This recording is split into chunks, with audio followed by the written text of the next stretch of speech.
Recording studio Ekangar सराय।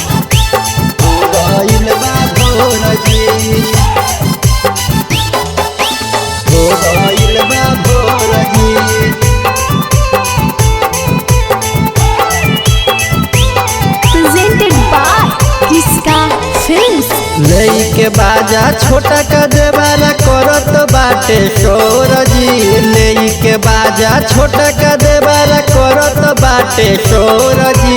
सड़िया तिरेल छोड़ी दराजा हो गइल बा भोरजी। हाथाबा धरेला छोड़ी दराजा हो गइल बा भोरजी।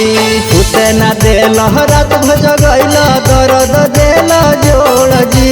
सुते ना देल रात भज गइल दर्द देल जोड़जी। सड़िया तिरेल छोड़ी दराजा हो गइल बा भोरजी। हाथाबा धरेला छोड़ी दराजा हो गइल बा भोरजी। हो गइल बा भोरजी। हो गइल बा भोरजी।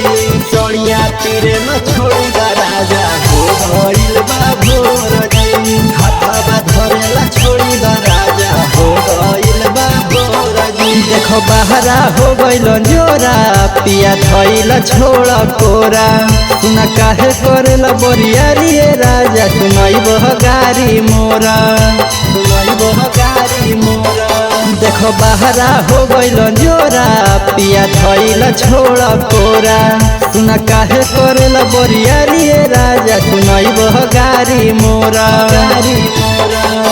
दूर तनी हट जा सुनो ये राजा खुलल बा चोली के डोर जी। दूर तनी हट जा सुनो ये राजा कोसे दो चोली के डोर जी। सड़िया तिरेल छोड़ी दराजा हो गइल बा भोर जी। हाथाबा धरेला छोड़ी दराजा हो गइल बा भोर जी। हो गइल बा भोर जी। हो गइल बा भोरजी। सड़िया तिरेल छोड़ी दराजा हो गइल बा भोरजी। किसका रिकॉर्डिंग स्टूडियो एकंगर सराय। गोसा करे लगी है सासू अब गिरब कहा मर आसू। हज ननद भी होई है जागल विशालावा कब तक रहब लागल। कब तक रहब लागल। गोसा करे लगी है सासू अब गिरब कहा मर आसू।